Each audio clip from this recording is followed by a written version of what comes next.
vytvorená hra, kde kanadská vláda si uvedomila danú situáciu, čo sa týka pohybovosti obyvateľstva a dala požiadavku pre ministerstvo športu a kultúry, aby bol teda vymyslený šport, ktorý bude pohybovo aktívny a teda ale hlavne zaujímavý. U nás je to zlé z hľadiska športu, najmä u detí v školskom veku a práve o tejto kategórii sa budeme v súvislosti s kinbalom rozprávať. Prečo vás tento šport zaujal a rozhodli ste sa ho priniesť na Slovensko? Ako ste sa k nemu dostali? V podstate ako ideálna mládežnícka aktivita pracujeme s deťmi už niečo cez 20 rokov. A tým, že poriadame rôzne aktivity, tak také spestrenie táborov a zážitkových akcií, ktoré usporiadujeme. Aktivít, ktoré usporiadujeme ako ideálna mládežnícka aktivita. Vnášame stále niečo nové, čo objavíme kdekoľvek na svete pomocou internetu. A kinbal sme objavili cez internet ako novú neznámú hru pre nás, ako pre Slovensko. Nie ste na to sám, ste partia viacerých nadšencov? Sme viacerí nadšenci, áno, ktorí sa tomu venujeme a stretli sme sa s tým minulý rok, kde sme to v podstate predostreli našim priateľom a známym na jednej akcii, kde sa to objavilo, alebo teda zožalo to veľký úspech. A hneď sme teda kontaktovali Českú republiku, ktorá je pre nás najbližšie, na federáciu, ktorá v podstate nám ukázala tajov tejto hry, kde sme sa aj teda certifikovali, tá prvá partia, ktorá na Slovensku teda rozbieha kinbal. Predpokladám, že väčšina našich divákov počula práve teraz o kinbale úplne prvýkrát. Aby sme si to vedeli lepšie predstaviť, zjednodušene, aký je princíp hry? Princíp hry, alebo teda hra ako taká je veľmi jednoduchá, dá sa v priebehu nejakých 10-15 minút vysvetliť komukoľvek a začať aktívne hrať. Základom hry je odpaliť jednému tímu loptu a druhý tým, aby teda chytil tú loptu, aby nespadla na zem. Keď spadne na zem, je to chyba. Je to v podstate jediná hra na svete, kde hrajú 3 týmy proti sebe. To je naozaj veľmi zaujímavé. Aké je zloženie jedného tímu? V jednom tíme sú 4 ľudia, tak ako som hovoril, teda 3 týmy, takže 12 ľudí hraje na priestore. Sú aj zmiešané družstvá alebo kategórie zvlášť pre ženy, pre mužov? V podstate hrajú to muži, hrajú to ženy, aj zmiešané týmy. Keď sú zmiešané týmy muži a ženy, tak v podstate tam je podmienku, aby sa pri podávaní striedali muži a ženy, alebo dievčatá a chlapci. V tejto hre je veľmi dôležitá farba. Aký má vlastne význam farba pre tým? Pre rozlíšenie tímu, tým, že 12 ľudí a 3 týmy, aby sa teda dalo rozlíšiť, kto je hráč, spoluhráč, kto je súper. Tak základné farby, ktoré sa používajú medzinárodne, tak je sivá, čierna a modrá. V podstate je to rozlišovacie dresy, ktoré máme na sebe počas hry. A dôležité je hlavne to, keď sa začína hra, tak sa pred odstrelom musí byť teda označený súper a používa sa slovo omnikín a farba daného súpera, na ktorého strieľam loptu, aby on teda chytil tú loptu. No a tú loptu máme aj u nás v štúdiu. Nie je to žiadna atrakcia, toto je reálne lopta, s ktorou sa hrá kinbal. Je naozaj veľká. Pôsobí objemne, alebo teda je aj veľká, má v priemere 1,22 cm, ale aj napriek tomu, že je obrovská, alebo je veľká, tak váži necelé kilo, takže lahunka. Z akého materiálu je vyrobená? Poťah je špeciálna látka, ktorá je teda odolná voči nárazu, aby sa teda nepoškodila, a vnútro je latex. Takže úlohou hráčov je jednoducho to, aby ju držali vo vzduchu, aby im nespadla na zem. To je ako naozaj klobúk dole. Z časového hľadiska je jedna hra ako rozdelená. V podstate je rozdiel, či to hráme priateľsky, hráme to s deťmi, alebo hráme to profesionálne. Pri tých deťoch? Pri tých deťoch je to veľmi jednoduché, ale dodržiavame tú 7-minútovú periódu a v podstate 3x7 minút. Zvládajú to decká, lebo predsa u nás je to fyzicky dosť náročné. Je to fyzicky náročná hra, ale zvládajú to. Tá podmienka, ktorú dala kanadská vláda, aby teda sa vyvinul šport, ktorý bude pohybový, ale aby bol teda motivačný hlavne, tak toto sa splnilo na 100%, lebo keď chodíme po školách a prezentujeme deťom a učiteľom túto novú hru, tak deti si neuvedomujú ten čas. Hrajú a nechcú sa striedať. O chvíľu budeme v rozprávaní pokračovať, ale teraz vás už pozývam sledovať tradičné historické okienko. Vitajte v historickom okienku, priatelia. Ak tipujete, že prvou hráčkou kinbalu bola Eva Vrají, tak nemáte o tom, čo pochybovať. Fešanda svojho domáceho miláčika Hada použila ako pumpu a keď typické rajské ovocie spoločne nafúkli do obrovských rozmerov, hra o gigantické jablko mohla začať. A pokračoval v nej legendárny Sisyfos pod dohľadom fanúšikov sediacich na bajnom štadióne pre vyvolených menom Olymp. Nuž a mám taký matný dojem, že nešťastník má na svojom konte v kinbale najviac štartov za helenskú reprezentáciu. No a ešte si určite chlapec nejakú tú večnosť zahrá. A zazme pri tom, čomu sa nedá vyhnúť, totižto, že všetko so všetkým súvisí. Napokon, dámy a páni, posúďte sami. Keby Česi nevymysleli fašírku s horčicou a cibulou v žemli, tak by to francúzske deti v provincii javorového listu Ontario nejedli a nestostli by. A radní mesta Quebec by nemuseli riešiť detskú obezitu. Ale keďže sa tak stalo, tak Kanada po hokeji Brianovi Adamsovi a sirupe dala svetu štvrtú vec, pohyb detí, kinbal. Ale dosť bolo cestovania, poďme domov, priatelia. Tak najskôr si povedzme, že kedy tento, veľmi mladý, a ešte poviem šport v plienkach, kedy vznikol v Bratislave? V Bratislave vznikol, dá sa povedať, že v novembri minulého roku, ale skúšať sme si ho začali už na našich podujatiach v auguste, v septembri tiež minulého roku. Takže 2013, čím je tým top športom pre tie školopovinné deti? Je tam množstvo pohybu, je tam množstvo koordinácie tela, je tam množstvo rôznych taktík, ale hlavne tá súčinnosť troch rôznych družstiev, čo iné športy nemajú. Ako je zatiaľ, keď robíte tie propagačné akcie, ako je zatiaľ obľúbený u tých detí? U detí to má vždycky veľmi dobrý ohlas a má to veľkú perspektívu zaradiť sa do škôl ako klasický výukový predmet. No teraz trošku odbočíme, ja som si všimol, že tu možno aj 90% počas tých 3x7 minút je človek stále v pohybe, takí ligoví futbalisti sú v pohybe, tak 13%, zrejme o ten pohyb sa jedná. Pravda, že je tam hlavne ten pohyb, odborníci vyrátali, že 72% času je určite v aktívnom pohybe tu na ten človek, takže je to obrovské množstvo energie, ktoré musí za tých 7 minút vydať. Teraz sa späť vráťme k tej Bratislave. Pokiaľ je, alebo zatiaľ je nejaká členská základňa, či už dospelí, deti, juniori? V súčasnej dobe to rozvíjame celé cez našu mladíčnickú organizáciu. Ideálna mladíčnická aktivita, je to organizácia celoslovenská, čiže začínajú hru žárať aj naši kolegovia v Nových Zámkoch, propagujeme to aj v našich ďalších základných kolektívoch po Slovensku, ale taká aktívna hráčská a tréningová základňa je zatiaľ v Bratislave, lebo ešte nie sú také tie financie na priame šírenie po Slovensku.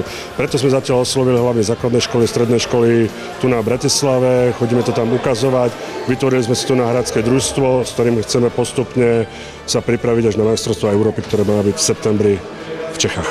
Čo sme mali dneska možnosť vidieť, ten zápas alebo tú propagáciu, takže vás tu je 15 dospelých športovcov. Vy chodíte po tých školách, aby bolo jasno?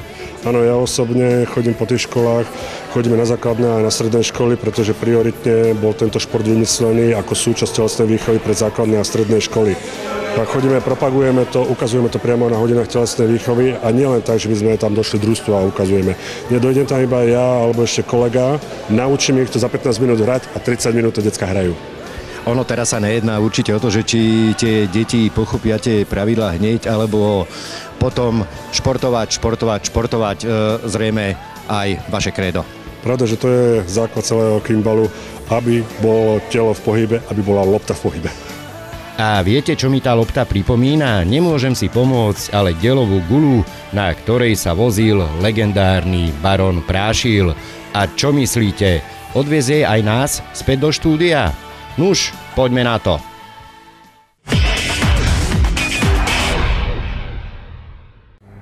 Sme späť v štúdiu a pokračujeme v rozprávaní o kinbale s naším hosťom Marekom Pospíchalom.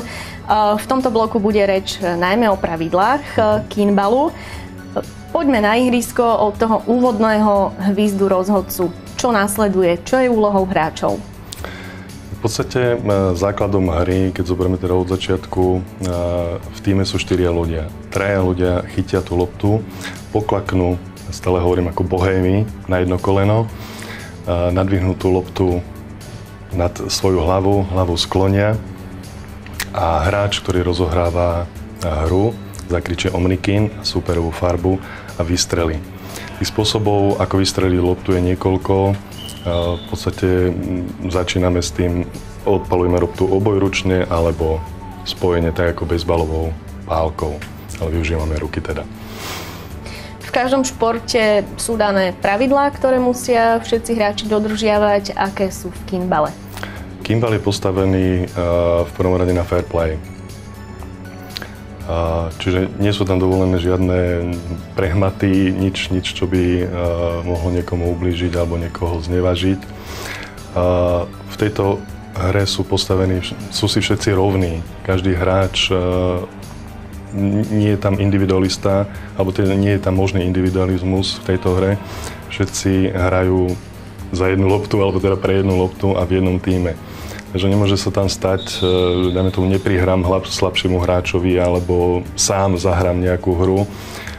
Tu je podstata hry, že všetci 4 hráči musia byť s tou loptou v kontakte. A kedy tú loptu získava ďalší tým, dajme tomu čierny? Ako v podstate tá lopta putuje po ihrisku počas hry? Dajme tomu, keď som modrý tým, tak zahlasím, ako ste spomenuli, čiernu farbu. Hra začína vykríkom omnikin čierna. Tým pádom čierny tím je v strehu a snaží sa chytiť loptu. Mojou úlohou, keď odstreľujem loptu, je zase odstreliť tú loptu tak, aby ju súper nechytil. Keď ju chytí, tým pádom hra pokračuje a spraví tú istú zostavu pre rozohranie lopty. Ako náhle niekomu padne tá lopta na zem, rozhodca pískne ako chybu a získava bod ten, ktorý odstreľoval loptu, teda tým, ktorý odstreľoval loptu, aj ten tretí tím, ktorý je na ploche. Hovorili ste teda o tom, že dôležitá je fair play v kinbale. Napriek tomu, na čo všetko musí rozhodca počas zápasu dohliadať? Je rozdiel v podstate v tejto hry. Rozdiel v tejto hre je, či sa hraje s deťmi, či sa hraje priateľský, alebo či sa hraje medzinárodný zápas. Ale v podstate základom je, keď padne na zem, tak je chyba. A keď hráme v telocvični, tak je to zase vecou dohody. Či sa hrajú na steny, je to out.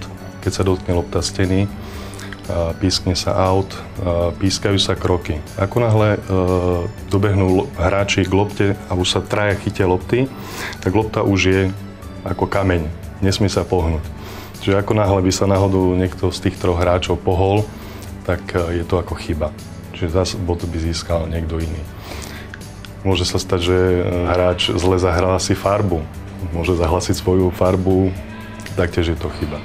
Napriek tomu za nedisciplinovanosť, ako sú hráči postihnutí, hrozí tu vylúčenie, alebo je to vyslovene iba o tom, že dáme bod súperovi? Sú tam výstrahy. Ako náhle hráč nedodrží rozhodcovské napomenutie, tak je vylúčený hry a musí byť vymenený. Je rozdiel, to už ste naznačili, že sa hrá teda aj vonku, aj v hale. Sú tie pravidlá také isté, alebo je tam nejaký rozdiel? Pravidlá sú úplne rovnaké. Keď sa hraje vonku, tak ihrisko sa vyznačí páskou alebo akýmkoľvek spôsobom. Keď je väčšie, tak sa vyznačí priestor 20x20 metrov. A tam sa hraje taktiež, prejde lopta za čiaru, tak je out. Keď sa hraje v telocvični, tak sa prispôsobuje veľkosť tej telocvične. a je to zase len vecou dohody, na ktoré čiary v telocvične sa hraje. To znamená, že táto hra je ideálna aj teraz na letné mesiace, že decká môžu športovať na čerstvom vzduchu. Presne tak. Už niekoľkokrát ste spomenuli to čarovné slovíčko omnikin. Čo to v podstate znamená? Omnikin je zloženie dvoch slov ako omnisis a kinetika, kinesis, čiže všetko v pohybe. Taktiež aj oficiálny názov kinbal je zloženie na dvoch slov ako kinesis a bal, z angličtiny bal, ale teda kinesis je ako pohyb lopty, čiže lopta v pohybe. No a s tým kľúčovým slovíčkom omnikin sa stretneme aj v nasledujúcej reportáži. Samozrejme, že kinbal je aj ideálnym letným športom a nepotrebujete naň veľa. Stačí, keď sa vás nazbiera do tucta, jedna lopta k tomu, ihrisko si označíte voľne pohodenými tričkami a hra na Kuchajde, Partizánskej lúke, Železnej studničke či kdekoľvek inde môže začať. Len jedna rada, priatelia, nehrajte kinbal v Rusku. A tu je dôvod nášho varovania. Keď totižto ako Viktorka Úsplavu zakričíte omnikin, veľa ľudí by sa mohlo zastaviť v domnení, že voláte práve ich priezvisko. Nuž, Matička Rus je Matička Rus, no my sme stále v Bratislave. Čo rozhoduje v tomto športe, tá dievčenská chytrosť alebo tá mužská sila? Myslím si, že aj. Je to rovnako. Teba čím zlákal tento šport? Alebo vôbec ten prvotný, že kto ti povedal, no poď si toto zahrať, čím ťa nalákalo? No, mňa nalákal každý šport, lebo ja veľmi rada športujem a mňa hlavne upútala tá lopta a sila tej lopty. A teda, že je to niečo úplne nové, čo ešte nebolo. Ako dievča do tých pravidel hneď si ich mala v maličku? Nie, samozrejme, že nie. Musela som sa do toho dostať a potrénovať, samozrejme. Ale teraz už je to v pohode? Áno, už je to v pohode. Sme si všimli, že počas tréningu si dostala parádnu ranu loptou, no neboli to? A nie, neboli to. Je to také skôr narazové, ale nebolestné. Čím by si tento šport doporučovala dievčatám? Je to také behavé, takže tie, ktoré majú radi pohybové aktivity a veľa pohybu, tak určite hlavne kvôli tomu. Tak chalani, babuš, som sa pýtal, že prečo je ten šport pre nich ideálny. No, prečo pre vás?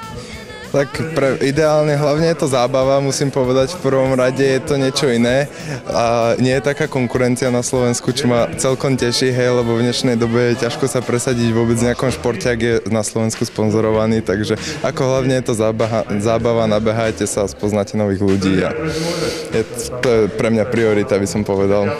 No ja si myslím, že je to perfektne dynamické a že je to závislé od všetkých hráčov, ktorí sú práve na ploche, takže musia sa iba naozaj všetci a to sa mi na tom asi najviac páči. No, že tie baby sú tam pri tej hre, to je zrejme len príjemné, že? A tak určite. Ale áno, jasné. Odporúčal by si to aj doplnok k nejakému športu, napríklad k hádzanej, k futbalu, k basketu? Viete čo, ja osobne som lyžiar profesionálny, takže ako kondičné tréningy mám tak trochu striedmo, no v Bratislave to nie je bohvie čo to lyžovanie, takže ako doplnok je to výborné k takým športom ako futbal alebo hokej, ktorému sa fakt treba venovať dennodenne 7-krát do týždňa.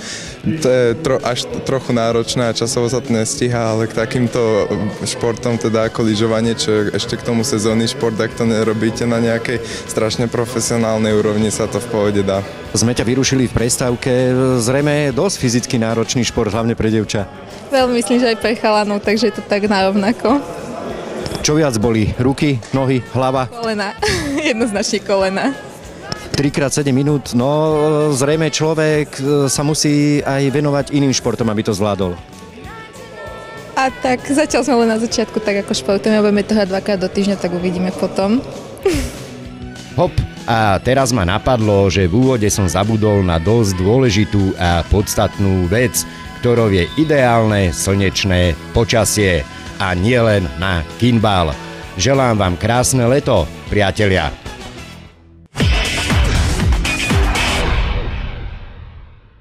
Vieme už, že kinbal v podstate k ten, ktorý hrajú deti, sa hrá na 3 periódy. A my práve teraz už prichádzame do tej poslednej periódy. Spomínal to váš kolega, že v podstate ako decka vnímajú tento kinbal, keď prídete na školu a predstavujete im ho.